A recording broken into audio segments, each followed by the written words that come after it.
Hey, what's up, guys? Welcome to Supernaturally Curious. I'm your host, Peyton Stewart, and it is very exciting that you are here right now as I've been working on this for overwhelmingly almost half a year and still have not released it. If you clicked on this podcast because you thought it was really interesting, maybe you liked the cover art or the description, then I'm very excited that you are here, but let me tell you what it's about before we dive too deep into the world of the paranormal. Here I'll be talking about a variety of different haunted locations. I'll be explaining some terminology to you guys, and we'll even be diving into some of the very deep backstories of the buildings and the owners of the buildings.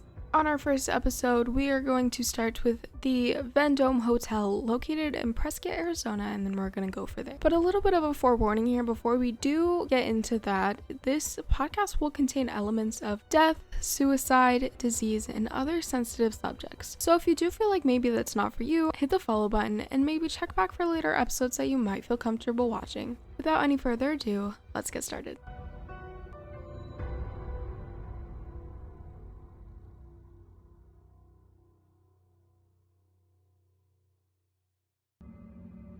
Hey, what's up, guys, and welcome back to Supernaturally Curious. And are you ready to get started at talking about the Vendome Hotel? Because I totally am. Right after I found out Audacity deleted my whole segment. That was very fun to find out for me. But enough with the jokes. Let's get on with this. So a little background information about Prescott is it was the red light district of Tucson, essentially. And if you don't know what a red light district is, it's basically the adult part of town.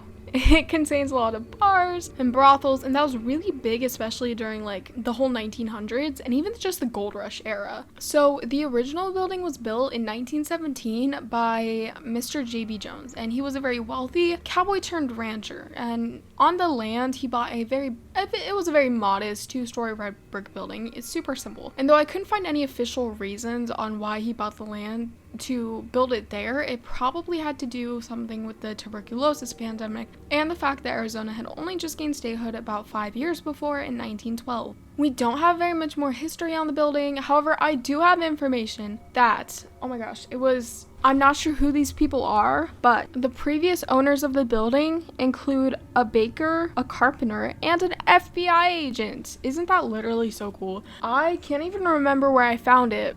It was definitely on a website, as where I get all of my information. But I remembered that I had that, and I was like, I need to say that. So anyways, though we don't have much more history on the building, we do have a story about one of the owners who is currently haunting the hotel for eternity. As they do. Abby was a young girl, one who was very unlucky and diagnosed with tuberculosis, a disease that essentially destroyed your lung tissue and then filled up your chest with blood, suffocating you. Doesn't that sound like such a fun thing to have? So they didn't really have the medication and the medical treatments that we do nowadays, and so all that they prescribed was a dry climate and fresh air. Nothing moist, because they figured that that's how it spread. They didn't know that it spread from just literally breathing next to somebody. So Abby, when she was down in Arizona, a place that has very dry air and a not so fresh climate, she met a man named Mr. Byer. That is all we know, is that she met a man. I'm kidding. The two got married, and then they bought a vacant hotel together. Unfortunately, due to unpaid taxes, they had to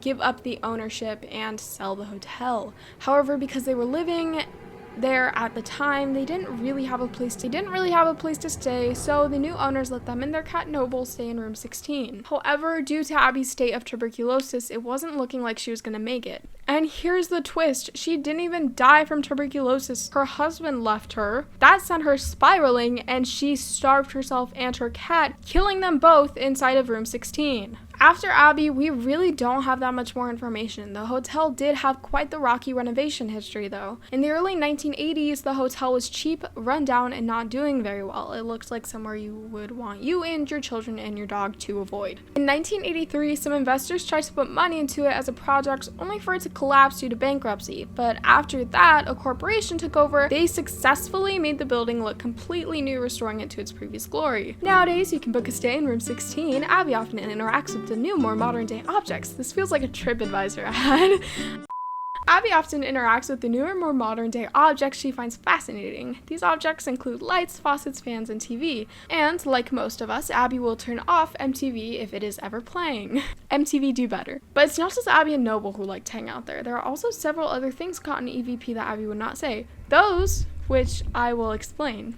So, if you're not aware what EVP stands for, because maybe you're new to the paranormal, and if you are and you're listening to this podcast because you're interested, literally welcome. This stuff is so interesting and you will literally never look back because it is amazing. So, EVP stands for electronic voice phenomena. Not to be confused with EMF, which stands for electronic magnetic frequencies. Those two terms will be used a lot, honestly, and if you do ever go watch YouTube videos, those two objects will be used if they're like good investigators. So anyways, if you're not aware what EVP stands for, because maybe if you're not interested in what EVP means, then leave. If you don't know what EVP stands for, it basically stands for electronic voice phenomena, and it can be picked up through something called a ghost radio. What a ghost radio is it flips through different radio stations and different frequencies, and usually spirits can pick out certain words and make a sentence or make you hear things. So here's what it sounds like.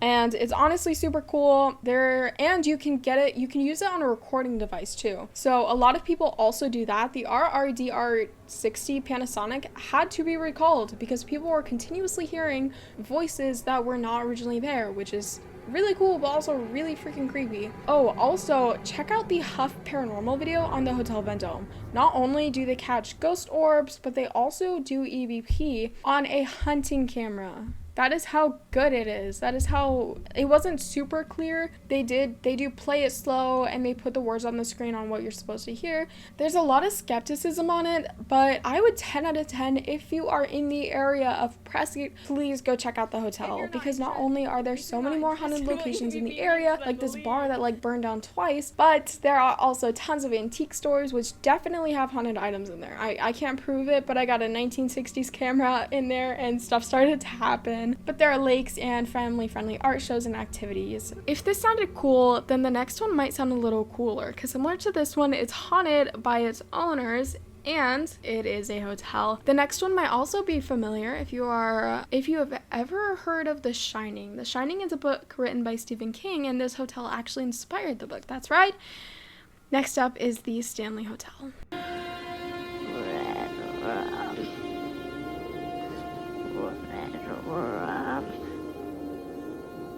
So picture this with me. It's fall of 1974, and a couple check into a hotel room as one of the only paying guests of a once thriving hotel.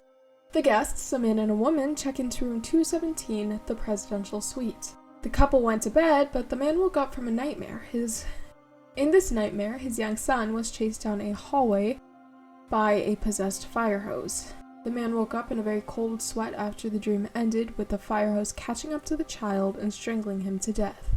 He went out to the balcony for a smoke, and Stephen King created the very famous book and movie, The Shining. But King's experience isn't why the hotel is known as a hotspot for paranormal activity. However, before we can look at the spirits who roam around, let's look at the history of the building. Fun fact, like most hotels, this one is named after the guy who made it. So Freeland Oscar Stanley opened the Stanley Hotel in 1909 in Estes Park, Colorado. And the hotel it was rumored that the hotel was originally going to be a sanatorium, just like Waverly Hills, quiet place for you to die, because Freeland and his wife Flora traveled to Colorado because he had tuberculosis. So if you remember from the Vendome portion of this episode, his doctor, just like Abby's, wanted him to get fresh air, and luckily his health did improve in the span of the 6 to 9 months while he was there, and his wife fell in love with Colorado, so he ended up building a hotel there. And the land the hotel is built on was originally owned by an Irishman named Lord Dunraven, and he came there all the way back in 1872 and illegally homesteaded 6,000 acres, which is basically to claim and settle on land. It was an unsuccessful attempt to make a private hunting land. Finally, he was run out of the area for scamming people out of their land and money.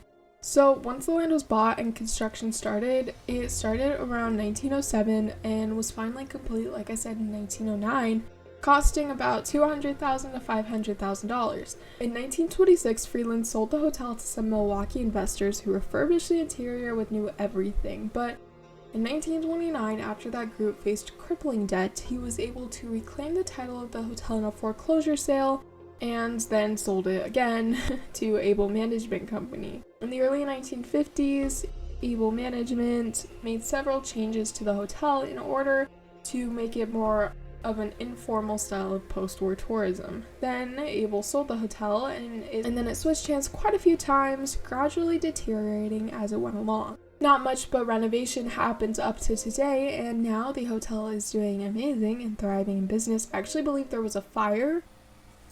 I don't know, I thought I read that there was a fire somewhere, but the most recent article that I could find was talking about how, like, they were letting firefighters stay in the hotel because I don't know what's happening. But now that we're done with all the boring construction and stuff, let's start with the owners of the hotel, Freeland and Flora. So they died a year apart, with Freeland dying on October 2nd, 1940, and Flora dying in 1939. Freeland died of natural causes, while Flora died because of a stroke. And Mr. Stanley loves his hotel so much that he's typically seen behind the desk or like trying to help people, and like with I've never been to a fancy hotel. I don't know what the cart thing is called that they put your luggage on. But I read an article that said that somebody's like seen him standing by one of those. And Flora, she's typically seen in the concert hall because she loved piano and music. And so Freeland actually built that whole room for her. And so that's them. That's their story. And I'm glad they're together. Obviously it sucks. Like I wouldn't want to be stuck here forever. I'd want to move on to whatever there is afterwards. But our next story starts with an explosion. Very exciting. That happened in 1911. So the hotel's only 2 years old at this point. And not only did it absolutely destroy room 217, but also the second floor above the main dining hall. And it almost killed a woman named Elizabeth Wilson. Despite the accident, she did recover and return to work. And I believe that she worked there before she died in her home in 90. Though she never had any like major serious connection with the hotel, she does haunt there. And it's actually really funny what she does. It's been reported by couples who are not married, who are sleeping in the same bed, that there's a force that pushes them apart. I actually laughed so hard the first time that I read that. I think I was in class, so that was kind of awkward. But single men will also casually report that they'll go to sleep and then they'll wake up, as one would, with their luggage packed and outside of their room. So she apparently did not like people that much. I don't blame her. I'm an introvert, and this podcast is currently a lot of talking for me. Like, I have not only a Monster, but also a Dunder Mifflin mug with water in it. And this is so much talking. This is like 3 3/4 days of talking right here. But all men don't just get the fun. No. If you're a woman, this is a warning to never stay on the 4th floor, as people in the afterlife can get a little handsy sometimes. So in room 428, there's a cowboy who will like creepily hang out in the corner in the closet, and he'll kiss you on the forehead when you're going to sleep. And that is the creepiest thing I've ever read in all of my days of looking up all of this stuff. That's literally my biggest like, absolutely not. I don't usually get scared of these things, but that's just an absolutely not for me. Women also commonly report feeling a presence stroke their hair and feeling hands run down their bodies, and the feeling of someone kissing their cheek. I always cringe every time I read my notes. Like, I'm like, that's kind of gross. And how are you gonna stop them? I hate it. So while we're on the 4th floor, there are 2 other men who reside there. So Lord Dunraven, the guy, the OG scammer, the original your car's extended warranty, calls you up on your soup can phone. Hey, I'm calling about your land's extended warranty. So Lord Dunraven is in room 401 despite never actually visiting the hotel, and then in room 413 there's a man in an old-fashioned suit, and he's just chilling. Like, he's not even bothering anyone. He's just like there for the ride. And I don't want to just advise all my single ladies to stay off the 4th floor, but also everyone in general, because that's where the little kids are. The ones that you see at the end of the hallway, the creepy little twins. I know a pair of twins. It'd be so scary if they were just ominously like standing at the end of the hallway, because they're like 6'12". I keep getting off track. Anyways, The fourth floor is very haunted by children and a lot more people than I'd say any other floor, because that's where everybody stayed. There was a little boy and he was staying in room 407 with his mom. And this is like modern times. This isn't like he's dead, he's a ghost. Like, this is an actual physical. And he kept kicking the sheets off of like the bed, because obviously you're a little kid, you're gonna do that. The sheets kept coming back over him, and he woke up the next morning and he told his mom, and she said that she wasn't doing that. And that's like the worst story. It was probably one of like the maids or the nannies or the women that stayed up on the fourth floor back then, who was like trying to tuck him in. While we're still on the subject of children, before indoor fridges were a thing, there was just a big building of ice to keep stuff cold. When I was writing this, I actually just kind of pictured like a bunch of iron deficient people gnawing on the ice cubes. I'm not even sure why. It was later remodeled to show off the original Stanley steam cars, because Freeland had the steam car business with his brother. I don't know if they were twins, I think they were. I actually read that his brother died because he like either he crashed his car or he like rolled down into a ditch, but it was super crazy. So because electricity was and cars and technology was developing a little bit more, they ended up not needing the ice chest anymore, so they made it into a display for the steam cars. Billy's our little kid who hangs out there, and I don't trust little kids named Billy. Billy is just one of those names where it's like, no, Billy, stay away from me. I don't like it. I don't like the energy behind the name Billy.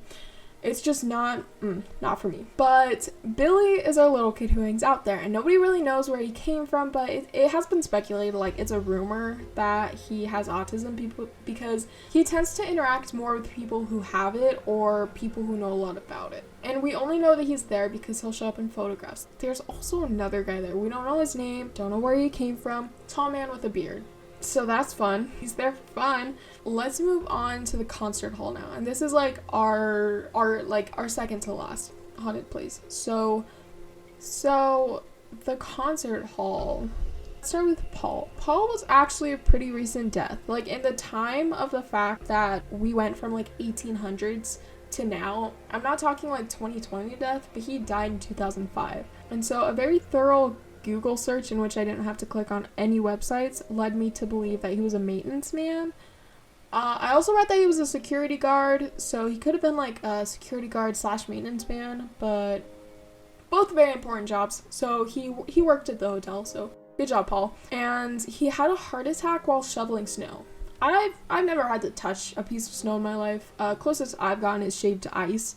So, thanks for that, weather.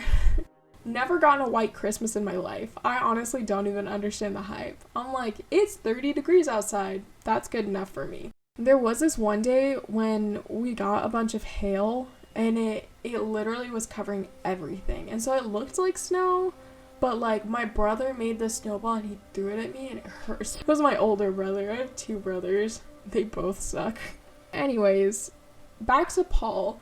Paul is very notorious for interacting with guests. Paul loves them. Upon request, he'll like flash flashlights, and this is on tours, because I believe that you can do like tours around and stuff. But he is a little stingy with curfew, because I believe when he was alive, he used to enforce the curfew, and that was like 11 p.m. So if anybody's in the concert hall past 11, he'll tell you get out. He'll physically, you can hear him, he'll tell you get out.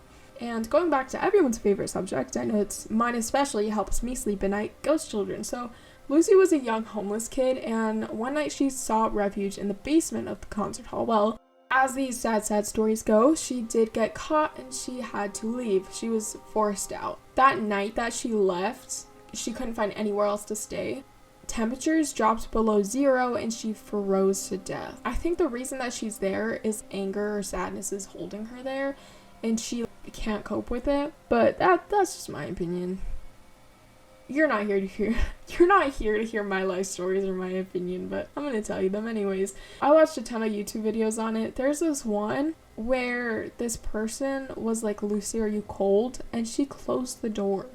I personally feel like you should never provoke them like that. Spirit can fight you, you can't fight the spirit. The door did end up completely closed, which is a little scary. That's all for Lucy.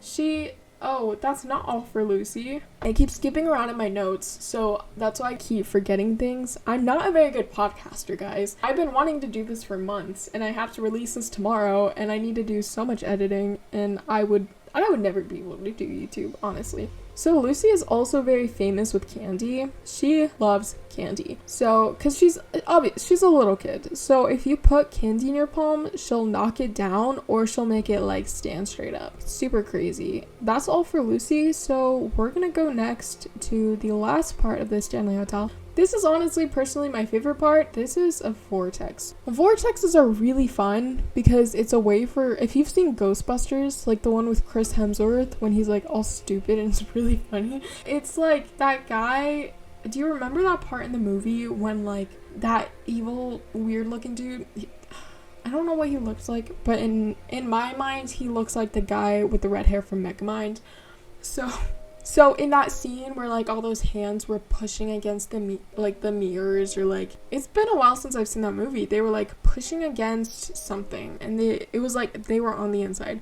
They were basically, I feel like they were trying to show what a vortex was. A vortex is just two mirrors facing each other, and it creates an easier way for spirits to pass into our world. It's very fun. I have a vortex in my bathroom actually, which is absolutely terrifying. Like, places where spirits can be and bathrooms do not mix. Absolutely, like they do, but nobody wants them to. You can call it a portal, vortex. I've heard both, honestly. The main staircase has a bunch of mirrors and just reflective surfaces facing each other, and it's really interesting and really cool because there's this picture of this transparent looking girl standing in front of them on like the staircase. People have reported feeling dizzy and nauseated, and I think it's because of all the energies, and I keep saying and it's probably really annoying. You should definitely look at the pictures if you want to. Like, you can just Google Stanley Hotel Vortex Staircase, and you'll probably find a whole bunch. That one picture's pretty popular. Unfortunately, not for me, but for you, this is where our Stanley portion ends. That was exhausting to talk about. I'm almost like 30 minutes in, and this will probably not even be that long. But we're going to move on with our last and final subject, which I am so happy about. It means I get to stop recording soon. And that is going to be the Waverly Hills Sanatorium. So I'll come back to you guys when we get to that. Now on to the Waverly Hills Sanatorium. Yay! So this is our final place. And I was actually supposed to have 4 places. I think I mentioned that. If you didn't, yeah, I think I mentioned that. I was supposed to have 4 maybe I didn't. I'm going to tell you guys anyway. So I was supposed to have 4 places, but due to the fact that it's currently Friday right now and it's like 4:30 p.m., I couldn't squeeze in another place even if I wanted to. So let's start talking about the history of the building. I know it's boring, but it's just a thing we have to do. I have to do. I do. You guys do nothing. Stop. I love you. I'm kidding. Thank you for listening. I'll say that at the end. Our building history starts with a land purchase that happened in 1883, in which a portion of land was bought by this dude named Major Thomas H. Hayes, and it wasn't even used to build a sanatorium. Like, the reason he bought the land back then was to build a schoolhouse for his daughters, because they didn't have like a school back then for his daughters to go to. He hired this teacher named Lizzie Lee Harris. He let her name the schoolhouse because why not? And so she named it Waverly School because she loved Walter Scott's Waverly novels. So then the property name also became Waverly Hills. Do you also remember a fun little tuberculosis pandemic? Well, this is what happens. In 1908, the Board of Tuberculosis bought the land because cases were so bad. In the 1900s, 194 out of every 100,000 people would die from tuberculosis, and it was spreading rapidly. It was one of the 2 highest leading causes of death back then, and oddly enough, the first thing they did with the land was they changed the name. It was still Waverly like it used to be, but it used to be spelled Waverly. They changed it just taking out the E to Waverly. Not sure why. I actually think that the second way of spelling is better. I don't know, it just looks better to the eyes. It's still pronounced the same, but Once the family was moved off of the land, they built a small 2-story frame hospital that could only hold about 50 people. Eventually they did expand so they could have a children's ward, but that expansion only allowed them to hold another 50. And this is the catch: the children's ward wasn't even for the children. It was also for the parents of the children with tuberculosis. And this new expansion allowed to hold about 130 people. I know you're trying to do the math. 50 plus 50 equals 100. I'm literally in geometry. It's fine. I'm sure it's accurate. Somehow 50 plus 50 does equal 130, just not in this reality. So the sanatorium finally opened on July 26th of 1910 at full capacity. Right on opening day, they already had full capacity. Eventually, the sanatorium became a whole self-sustaining community as well. They had their own radio tower, food supply, zip code, and the doctors and nurses never even left. They lived there, so no one ever had to leave because tuberculosis was such a controlled thing, and so like you couldn't leave. If you ever looked at pictures of Waverly Hills, you might notice it's built on like a hill, as named, surrounded by trees. This is because back then sanatoriums weren't like hospitals. They wanted to treat you, but they also wanted to keep you comfortable while you kind of slipped into death. So it wasn't like a full treatment center. While they were there to keep you comfortable, they were also there to test out like wicked scary procedures such as, and let me see if I can do this without butchering it, because these phrases always scare me. Somebody's gonna listen to this and they're gonna be like judging me quietly. So they tested out lobectomies, pneumectomies, and something called thoracoplasties. And in the thoracoplasty particular procedure, they would remove several ribs and collapse the chest wall. On average, 70 ribs would be removed during the procedure. And not really because of a lot of these procedures, they did end up racking up a death count. The sanatorium alone of about 63,000 people. One of the less harmful non-medical treatments was called a sun treatment. Patients would lie out in the sun, and I guess they thought that the UV rays could kill the sickness inside your body. Obviously, it was proven false, so I'm not sure when they stopped doing it or if they stopped doing it, but it's not done anymore.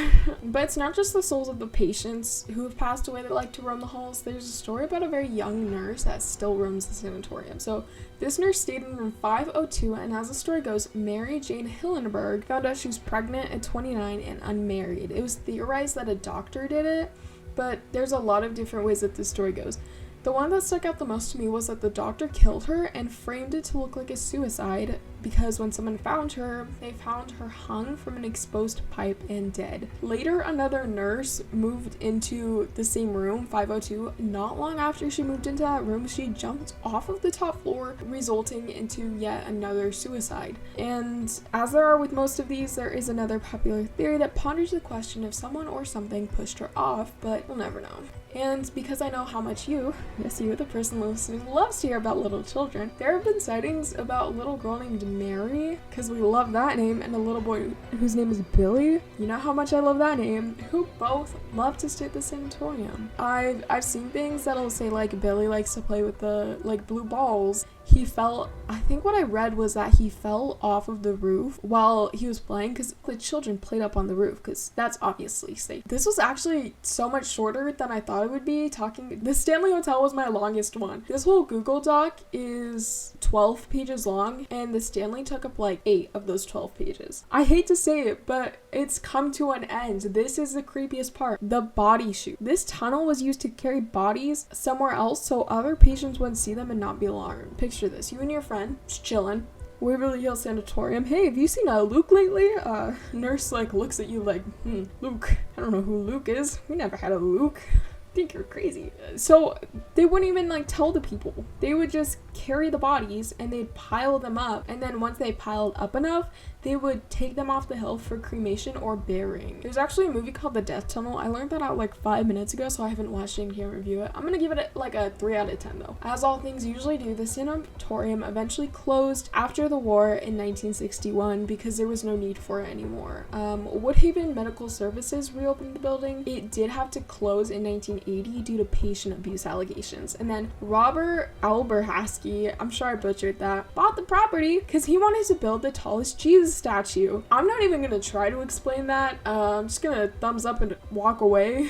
Obviously it didn't happen because still there. But eventually Tina and Charlie Mattingly bought the property, and in 2001 they have the goal to make it into a bed and breakfast. Nowadays I'm pretty sure they do like wicked long ghost tours, because I was looking at their website reviews and it was like, can't wait for my 8-hour long investigation, and I was like, that's wild. Like, I'd love to do that. Obviously not with Billy can leave because I don't want to mess with anybody named Billy.